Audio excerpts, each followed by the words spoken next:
This is the story of Hoover Dam, one of America's 7 modern civil engineering wonders.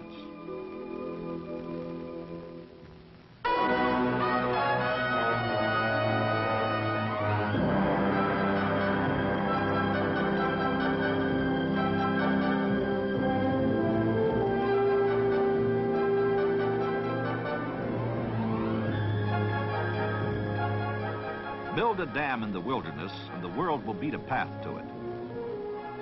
For many centuries, this was a lonely canyon, unseen and untouched by man, scorched by a desert sun, scolded by an angry river slashing its way to the mother sea.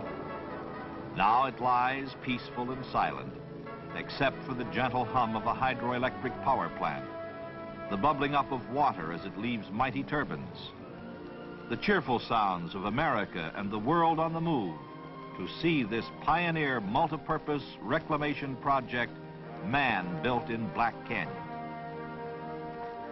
Millions come to this once desolate spot to see this engineering wonder, to hear the story of Hoover Dam. Ladies and gentlemen, we're now standing on the powerhouse ramp 560 feet below the top of the dam. This is Black Canyon, where Nevada and Arizona meet, where the Colorado River once flowed uncontrolled. Here is where man conquered this mighty river, placing a concrete yoke about its neck to harness its tremendous water and power resources. The water that flows through the canyon. Through the ages, the river has gathered to its bed the snow-fed rivulets of the Rockies, flowing southwestward in its wild 1,400-mile descent to the Pacific Ocean, gouging great canyons, piling up great deltas of silt in the valleys. Early settlers were at the mercy of this untamed giant.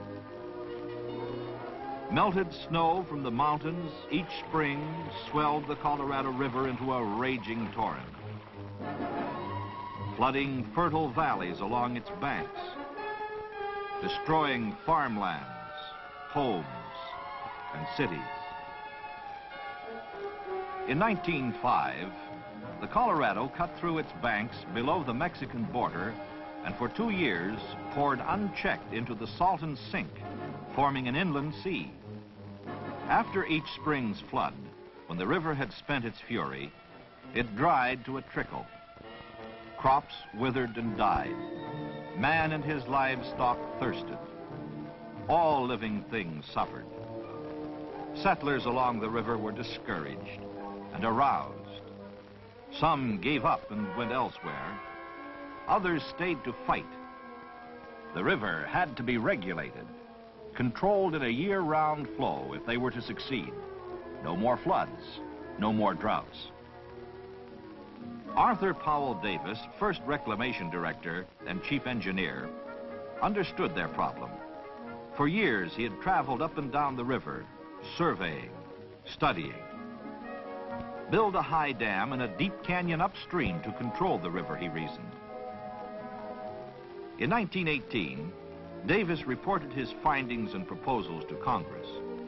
Congress responded in 1928, passed the Boulder Canyon Project Act, authorizing construction of Hoover Dam to control and regulate the Colorado River, and the All-American Canal System to deliver water to farmlands on the lower river. In 1930, President Herbert Hoover, for whom the dam is named, signed the appropriation bill to begin construction.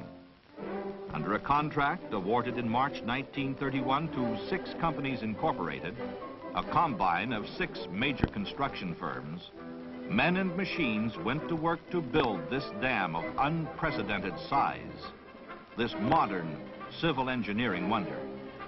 Reclamation engineers rushed to completion specifications and design drawings. Crews at the dam site completed their surveys and investigations. The thunder of man's determination to conquer the Colorado reverberated between the sheer cliffs of Black Canyon as construction got underway. The first major task was to divert the river around the dam site. To do this, 4 tunnels, 2 on each side, were drilled through the canyon walls. Each 56 feet in diameter, they averaged 4,000 feet in length. drill holes were packed with dynamite and blasted. After each explosion, shovels and trucks entered the tunnels, mucked out the shattered rock, and dumped it in nearby gulches.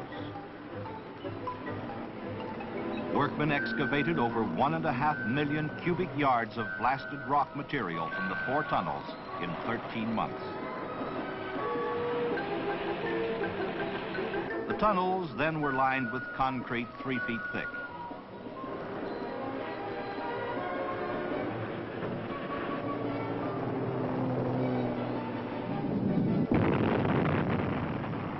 Explosions rocked the canyon almost daily for 2 years before actual placing of concrete in the dam began.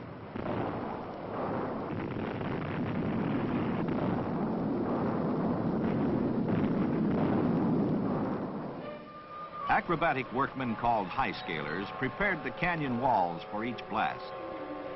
Suspended on ropes, they drilled holes in the rock and loaded them with dynamite. After each explosion, these daredevils swarmed over the cliffs, prying loose rock and clearing the walls of debris.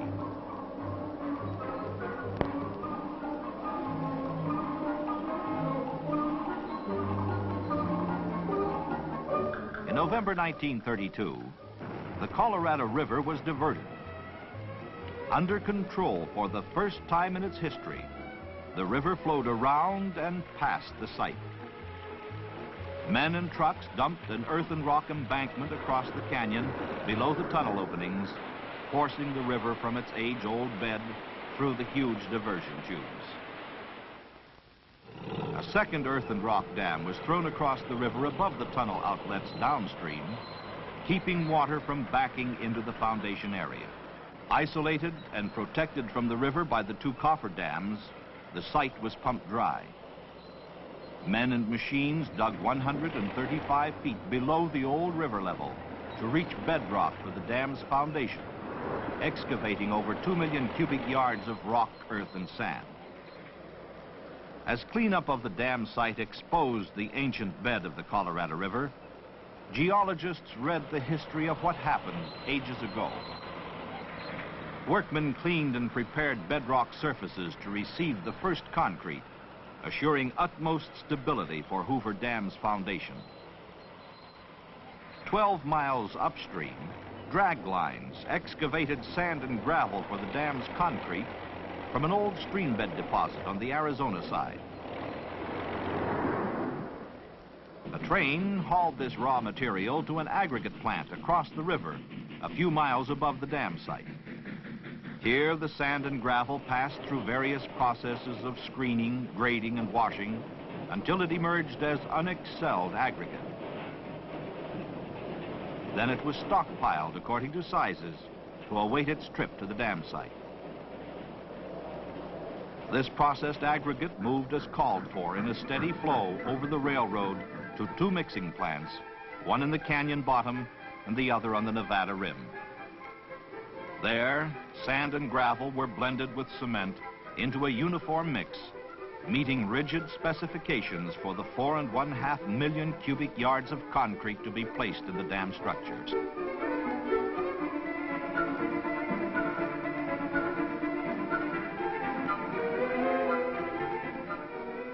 From the mixing plants, concrete was dispatched to all points of construction. 9 anchored aerial cableways spanning the canyon from rim to rim lowered the concrete into the forms and handled other supplies and equipment as well.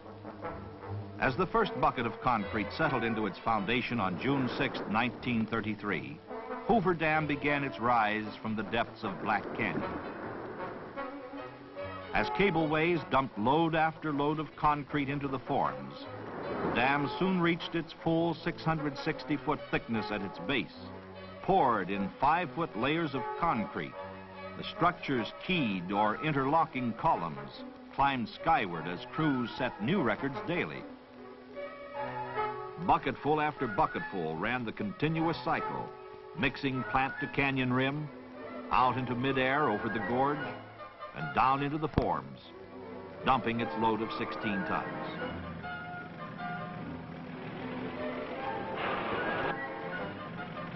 Crews vibrated and compacted the fresh pours, while buckets returned again and again to the mixing plants to be filled with more concrete or other waiting forms. Crews worked under all conditions, all seasons of the year without cessation, rain or shine, day and night. By June 1934, 1 year after the first pour, 2/3 of the dam's concrete had been placed in the forms. Hoover Dam had risen to an impressive height, already taking its place as one of the world's wonders. As Hoover Dam climbed between its abutments, related structures also took form. At the toe of the dam, the U-shaped power plant to house generating equipment, control and maintenance facilities was built in twin wings, one along each side of the canyon walls. Intake towers, 2 on each side, for the power plant's penstock system, climbed as a maze of reinforcing steel and concrete. Perched on shelves hewn in the canyon walls, these graceful columns rose 403 feet, well above the dam's crest and the canyon rims. 2 giant spillways were set against the canyon walls on each side of the reservoir just above the dam. These high-level controls, each capable of bypassing 200,000 cubic feet of water per second, assure that no water will ever overtop the dam. Water flowing into the basins plunges downward through the spillway tunnels to enter the river below the dam. 100-foot-long drum gates on the spillway's crests rise during flood stage to give the reservoir an additional 16 feet of storage. Hoover Dam's penstock system called for pipes of unprecedented size, ranging from 8 1/2 to 30 feet in diameter and 5/8 to 2 3/4 inches in thickness. As it was not possible to ship units of this size across country, steel plate was brought from eastern rolling mills. A steel fabrication plant, erected especially for this job near the dam site, rolled and assembled the nearly 3 miles of pipe installed in the canyon wall tunnels. As in all unprecedented phases of Hoover Dam's construction, fabrication of the pipe sections required special machinery and equipment. Edges of the dimension plates were shaped on a planing machine to assure precision and accuracy of later steps in their manufacture. Then they were bent on a giant press and rolled into circular form. One such plate equaled 1/3 the complete circumference of a finished pipe. 3 of the largest curved plates welded together formed a ring 30 feet in diameter and 11 feet long. 2 of these rings joined made up a section weighing 150 to 184 tons. A vertical lathe machined the edges so the sections would fit precisely when joined into continuous penstalks inside the canyon walls. A train passing through one of the 30-foot sections reveals their comparative size. When the intake towers and their connected tunnels were ready to receive the penstalks, a specially designed trailer hauled the sections one at a time down the highway from the plant to the dam site. At the canyon rim, a 150-ton cableway relieved the trailer of its tremendous burdens, swung the pipe sections out over the gorge, and lowered them under absolute control.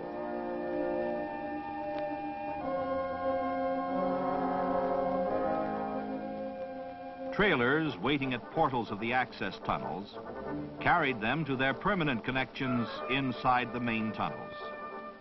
The pipe sections were hoisted into location with cables and joined end-to-end pressure pins to form continuous conduits between the intake towers, turbines, and outlet valves.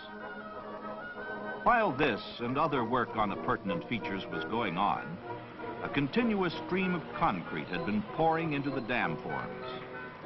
The structure neared its full height of 726 feet, far above the crest of any other dam yet built by man. On May 29, 1935, 2 years after they had begun pouring, crews placed the last concrete in Hoover Dam, a total of 3¼ million cubic yards. This modern civil engineering wonder stood completed 2½ years ahead of schedule. On September 30th, 1935, President Franklin Delano Roosevelt dedicated Hoover Dam to the nation's progress. He praised its designers and builders. The dam stood like a sentinel, white and beautiful in the desert sunlight, guarding the river and its downstream wealth. Floodwaters lapped helplessly against its arched back as the reservoir filled. This man-made inland sea spread into the valleys and canyons among the colorful hills and mountains. Hoover Dam had conquered the Colorado. Turbine pits to hold Hoover Dam's 17 big hydroelectric units were built into the powerhouse. Generator installations began in 1935. The first generator, Unit N2, began commercial operation October 26, 1936, to serve the city of Los Angeles. In ones and twos, the generators filled the pits as demand for electrical energy in California, Nevada, and Arizona called them into service. Finally, in 1959, manufacture and installation of the last generator, N8, began. For 25 years, the N8 pit had lain dormant and silent, except for the hum of other Hoover generators. Now, as more generating capacity was needed, contracts were awarded for the generator's manufacture and installation. Plants throughout the nation fabricated N8's many parts. The design of N8 followed that of other Hoover generating units. It is a 95,000 kilowatt, 60-cycle, 16,500 volt generator driven by a 115,000 horsepower turbine. Falling water from the reservoir, which spins and powers the turbine wheel, is controlled by a huge butterfly valve, which permits the water to flow to the turbine from the feeder penstock. Weighing 2,000 tons, N8 parts were shipped to Hoover Dam on 60 rail cars. Arriving at the canyon rim overlooking the dam, the parts were lifted by cableway out over the canyon and down to the powerhouse. Parts descending into the gorge on strands of cable were familiar and almost daily sights, reminiscent of previous installations. And the main cableway operator was the same one who had helped install and operate the cableway during the dam's construction in the early 1930s. Others likewise had worked on the project throughout its construction.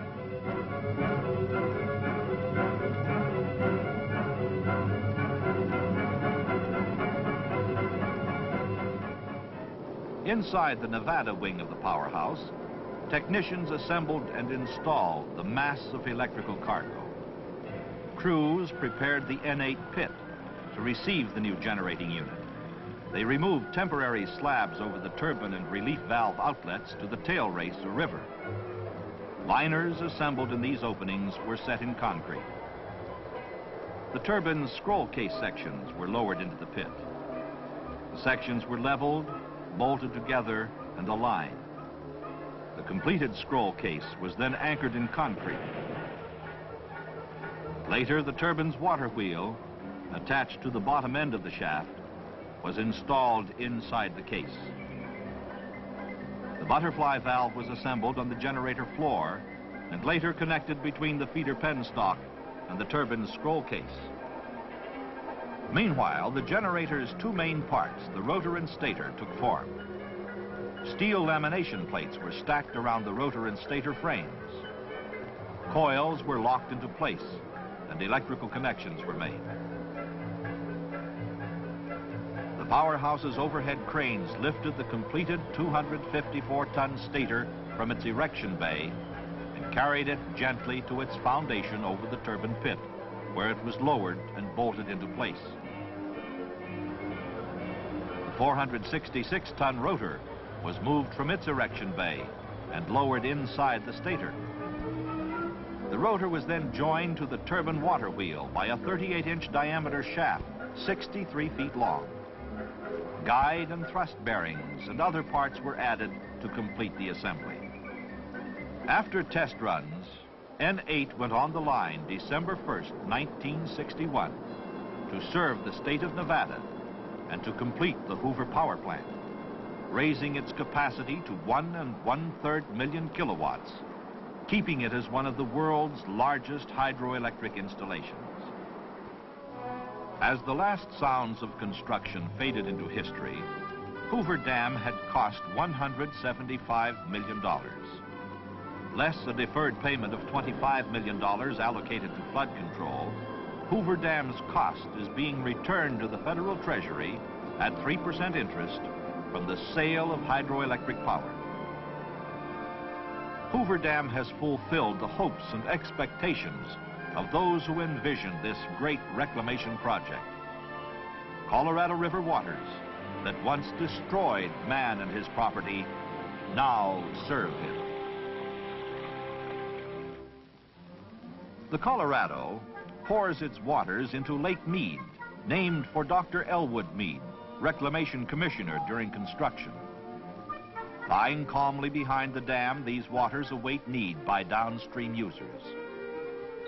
Water is released through the Hoover power plant turbines in a year-round flow to irrigate over 1 1/4 million acres of desert land, serve municipal and industrial needs of the Pacific Southwest, generate hydroelectric energy, and provide various other multi-purpose benefits. The clear waters of Lake Mead have opened up a vast new recreational fish and wildlife vacation land for America. Millions beat paths to this one-time wilderness along the Colorado River to picnic, go boating, swim, fish, and enjoy these important outdoor reclamation products.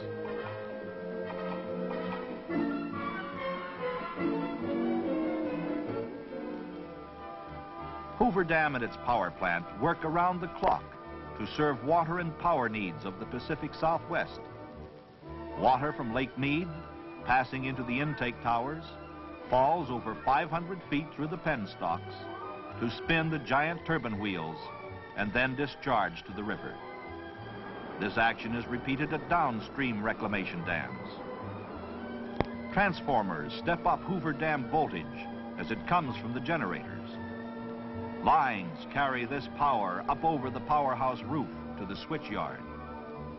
From there, it is transmitted over lines across the desert. The river flows southward, and along the way, man diverts from the controlled stream to sustain his prosperous way of life. 67 miles downstream, Davis Dam re-regulates the Colorado's flow, releasing water through its power plant turbines to irrigators in this country and Mexico. Davis Dam generators interconnect with those at Hoover Dam upstream and those at Parker Dam downstream. This energy goes out over transmission lines of the Parker-Davis project to farms, homes, and factories. Much of this Colorado River energy pumps the farmers' irrigation and drainage water. Parker Dam, 155 miles downstream from Hoover Dam, was built with funds advanced by the Metropolitan Water District of Southern California. Parker Dam provides a forebay for the district's Colorado River Aqueduct, another one of America's 7 modern civil engineering wonders. Electrical energy from Parker and Hoover power plants pumps water along the aqueduct. This waterway delivers municipal and industrial supplies to the Los Angeles and San Diego coastal areas. Parker Dam also controls floods. Below Parker Dam, Headgate Rock Dam diverts water to Colorado River Indian Reservation lands in Arizona. And farther downstream, the Palo Verde Diversion Dam sends water to the Palo Verde Irrigation District, oldest irrigation development on the Colorado River. At Imperial Dam and Desilting Works, 300 miles downstream from Hoover Dam, Colorado River water enters river-sized canals to irrigate farmlands in California and Arizona. The All-American Canal System carries part of the Colorado's flow westward to the Yuma, Imperial, and Coachella valleys. When water reaches its farthest point on this canal system, it has traveled nearly 500 miles after leaving Hoover Dam and has required 10 days to make the trip. The Gila Gravity Main Canal takes water from Imperial Dam south and east to valley and mesa lands of the Gila and Yuma auxiliary projects. Mexico's share of Colorado River water to irrigate lands below the border passes Imperial Dam, and most of it is diverted at Morelos Dam into the Alamo Canal. The non-surplus food, fiber, and forage crops grown on lands nourished by water from Hoover Dam find ready markets throughout the nation. While snow-covered lands lie idle, winter fruits and vegetables grown in the warm southwest with Colorado River water are shipped to dinner tables across the nation. In return, these irrigated areas buy farm machinery and other products from the manufacturing centers. This exchange of goods between west and east, north and south, has helped develop America's free enterprise prosperity.